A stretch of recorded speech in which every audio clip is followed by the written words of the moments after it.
संध्या के बाद जब अंधकार धीरे धीरे पूरे संसार को अपने आवरण में ढकने लगता है, तो भोर से ठीक पहले वही अंधकार और भी गहरा हो जाता है। यही तो जीवन का रहस्य है। जब हमारी समस्याएं समाप्ति के निकट होती हैं, तब वे अपने सबसे भयंकर रूप में प्रकट होती हैं, और ऐसे समय में अधिकतर लोग हार मान लेते हैं, डर जाते हैं, टूट जाते हैं। परंतु जो व्यक्ति उस अंधकार में भी विश्वास का दीपक जलाए रखता है, वही अंततः सूर्य का दर्शन करता है। आपने बरगद के वृक्ष को देखा है, जितना विशाल उतना स्थिर। पतझड़ में उसके पत्ते सूख जाते हैं, पर वह कमजोर नहीं होता, वह गिरता नहीं, डटकर खड़ा रहता है। और दूसरी ओर दलदल में उगे वृक्षों को देखिए, वे ऊपर से भरे भरे दिखते हैं, पर उनकी जड़ें कमजोर होती हैं। हल्की सी हवा चले या पानी का वेग बढ़े, वे गिर जाते हैं। क्यों? क्योंकि उनकी जड़ें गहराई में नहीं जाती।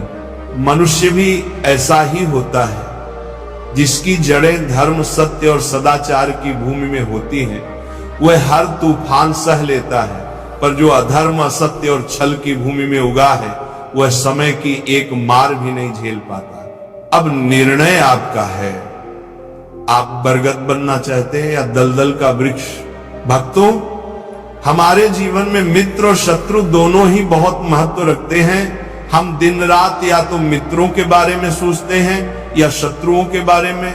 हमारे कई कर्म या तो मित्रों के हित के लिए होते हैं या शत्रुओं के अहित के लिए। पर यदि मैं आपसे कहूं कि मैं ऐसा एक मंत्र जानता हूं जिससे आप अपने सभी शत्रुओं को समाप्त कर सकते हैं, वह मंत्र है मित्र बना लीजिए। अपने शत्रु को अपना मित्र बना लीजिए और आपके सारे शत्रु स्वतः ही मिट जाएंगे। मैं क्या कर रहा हूं? मैं प्रकाश जला रहा हूं ताकि अंधकार मिट जाए। समझिए, मैं अंधकार से लड़ नहीं रहा, मैं केवल प्रकाश फैला रहा हूं। बुराई को बुराई से नहीं, अच्छाई से जीता जाता है। अन्याय को अन्याय से नहीं, न्याय से हराया जाता है। क्रोध का उत्तर क्रोध नहीं है, क्षमा ही उसका उपाय है। याद रखिए, लोहा लोहे को काटता है, पर ठंडा लोहा ही गर्म लोहे को काट सकता है। इसलिए यदि जीवन में विजय चाहिए तो पहले अपने मन को ठंडा रखिए, अपनी सोच को संतुलित कीजिए, क्योंकि उचित विचार ही उचित परिणाम लाते हैं। आप सोच रहे होंगे, मैं पौधा क्यों उखाड़ रहा हूं, ये तो पाप है ना? परंतु कभी कभी विनाश भी सृजन की पहली सीढ़ी होता है। यदि नया भवन बनाना हो तो पुराने को गिराना पड़ता है। यदि व्यवस्था बदलनी हो तो क्रांति आवश्यक है। उसी प्रकार यदि किसी वृक्ष की जड़ में घून लग जाए तो उसे जड़ से उखाड़ देना ही श्रेयस्कर होता है, ताकि वहां नई स्वस्थ पौध लग सके। इसलिए समझिए, युद्ध बुरा नहीं, उद्देश्य बुरा नहीं होना चाहिए। जब लक्ष्य शांति हो तो युद्ध भी धर्म बन जाता है। अब बताइए, संसार में श्रेष्ठ क्या है? फूल या कांटा, प्रेम या घृणा, संपन्नता या दरिद्रता, मित्र या शत्रु? आप कहेंगे निश्चित ही फूल, प्रेम, संपन्नता और मित्र। परंतु विचार कीजिए, क्या हर फूल लाभकारी होता है? कुछ फूल त्वचा जला देते हैं, वही कांटे आपके घर की रक्षा करते हैं।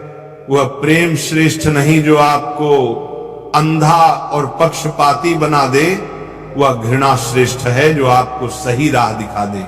वह संपन्नता श्रेष्ठ नहीं जो आपको कृपण बना दे, वो दरिद्रता श्रेष्ठ है जो आपको परिश्रम सिखा दे।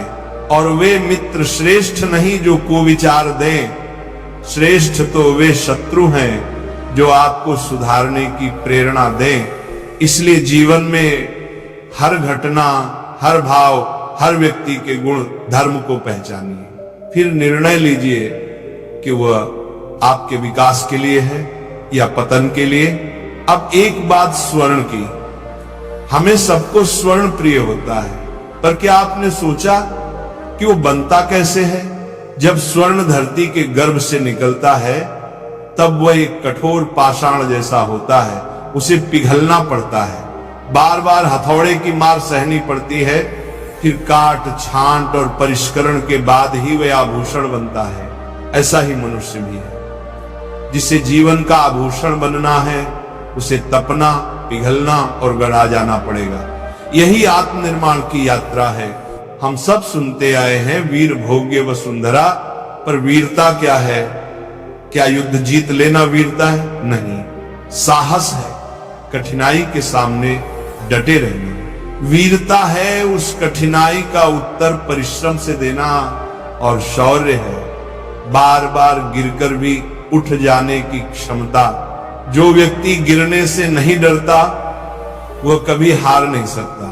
इसीलिए विजय से अधिक महत्वपूर्ण है शौर्यवान होना, क्योंकि जो शौर्यवान है उसके लिए विजय केवल समय का प्रश्न है।